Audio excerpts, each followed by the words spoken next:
Shalom jemaat yang dikasihi Tuhan. Kembali kita berjumpa dalam RHS, Renungan Harian Sulung. Dan hari ini saya rindu mengajak setiap kita untuk sama-sama sebelum merenungkan bagian firman Tuhan, sebelum disapa oleh Tuhan, kita bersama-sama minta anugerah dan pimpinan daripada Tuhan. Mari sama-sama kita berdoa. Tuhan, ini setiap kami rindu Tuhan menyapa kami kembali hari ini. Tuhan berbicara kepada kami hari ini, dan biarlah setiap hari, bahkan hari ini khususnya, kami juga boleh terus diperbaharui secara pikiran, hati, dan kehidupan kami. Makasih Tuhan, ini doa kami. Di dalam nama Tuhan Yesus Kristus, Tuhan yang hidup, yang berkuasa mengubahkan hidup kami berdoa. Amin. Bapak Ibu, saya percaya bahwa setiap kita pasti pernah ambil bagian dalam pelayanan. Entah itu pelayanan di gereja, ada yang pelayanan di rumah, ya, pelayanan di tempat kerja, banyak tempat. Perlu ditekankan di sini pelayanan bukan hanya sekedar pelayanan di gereja gitu ya Bapak Ibu, tapi pelayanan kepada orang-orang di rumah, tempat kerja dan sebagainya.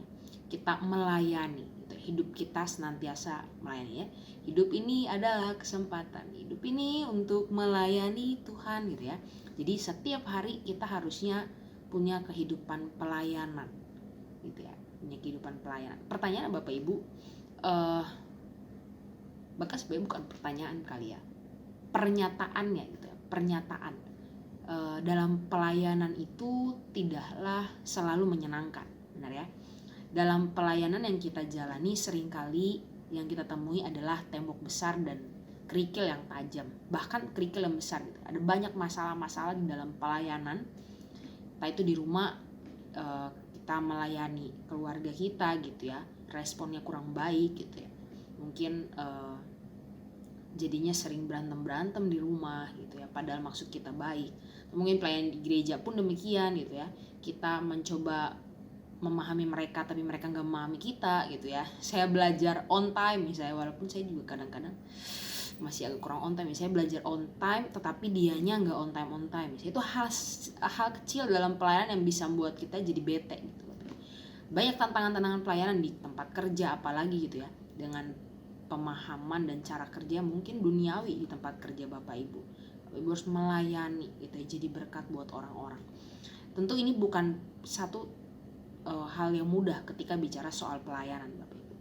Tapi pertanyaannya sekarang adalah, lantas kenapa sih kita melayani gitu sih? Apa sih sukacita terbesar kita ketika kita pelayanan Bapak Ibu?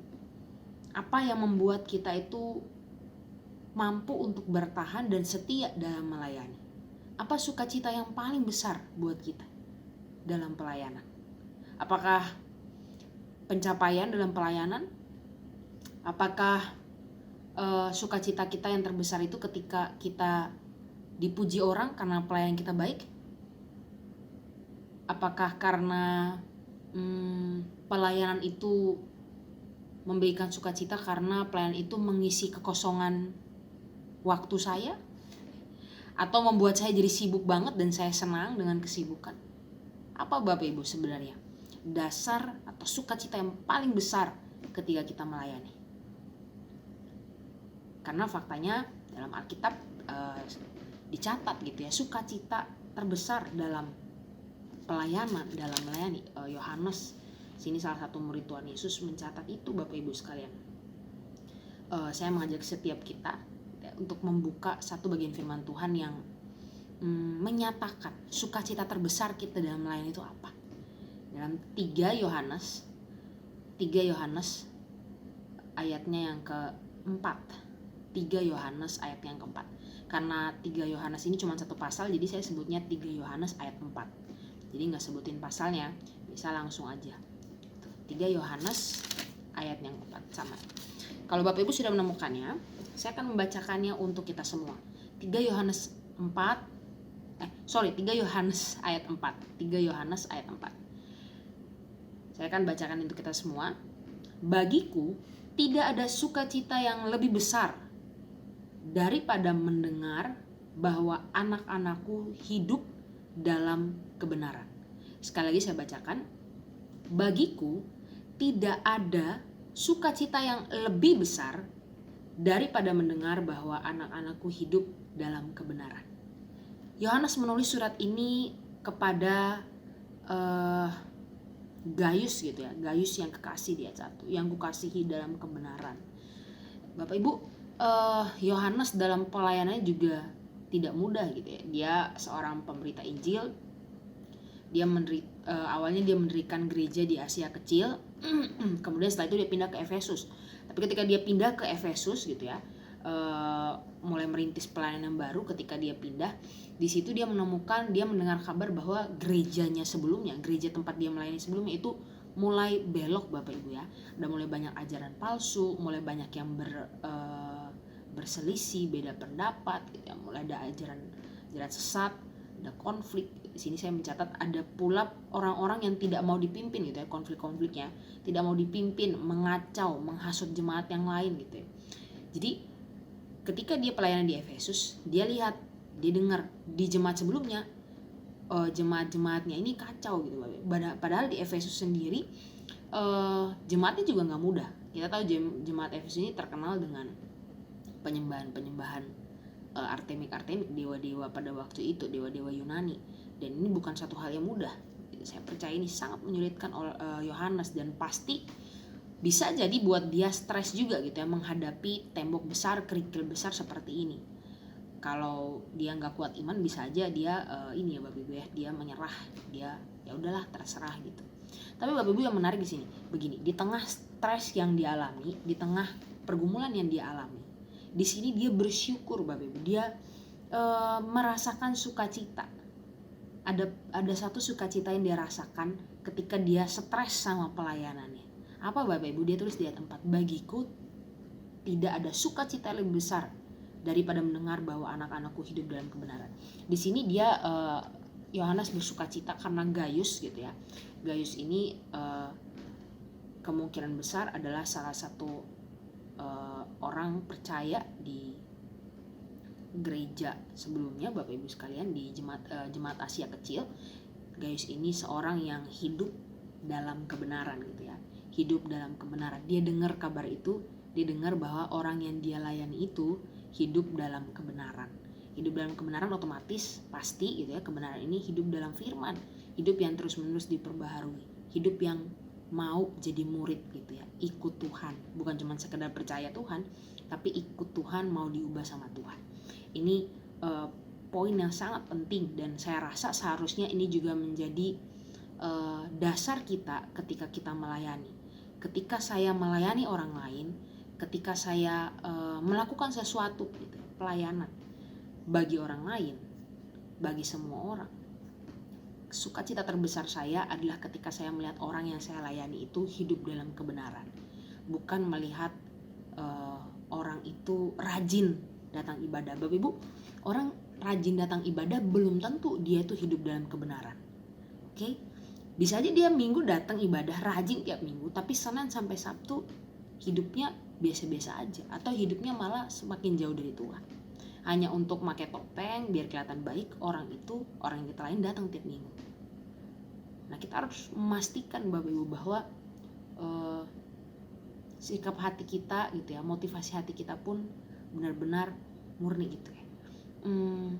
Ketika saya melayani orang lain, ketika saya pelayanan di rumah, di gereja, di tempat kerja, kerinduan saya satu, doa saya satu gitu ya, supaya orang-orang yang saya layani ini bisa hidup dalam kebenaran.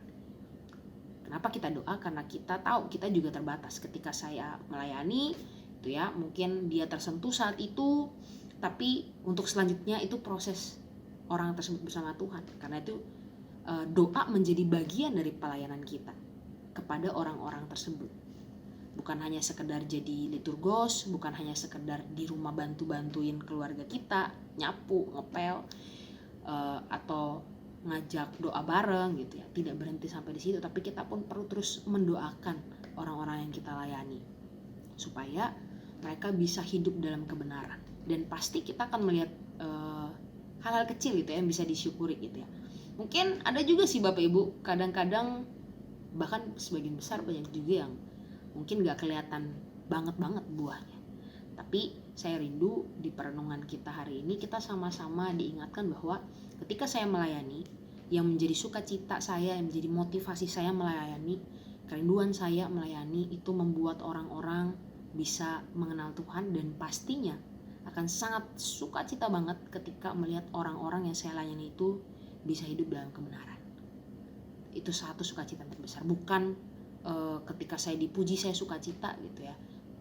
Ketika saya sibuk banget, saya dilibatkan dalam banyak hal, ditanya-tanyain soal pelayanan, itu jadi sukacita terbesar saya. Enggak.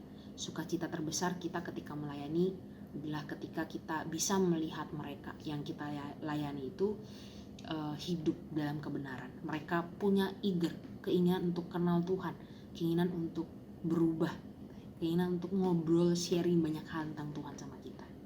Kiranya Tuhan menolong setiap kita mulai hari ini dalam pelayanan kita dimanapun itu, di tempat kerja, di rumah, di gereja, kita sama-sama punya kerinduan yang sama, punya sukacita yang sama gitu ya. Ketika melayani, saya rindu gitu ya. Bapak Ibu juga rindu agar setiap orang itu bisa hidup dalam kebenaran, dan itu menjadi sukacita terbesar kita dalam melayani. Kiranya Tuhan Yesus menolong setiap kita, Tuhan Yesus menolong Bapak Ibu juga dalam menjalani aktivitas hari ini. Tuhan Yesus memberkati. Mari sama-sama kita tutup dalam doa. Tuhan, ini setiap kami rindu Tuhan yang boleh menolong kami dalam kami menjalani pelayanan kami.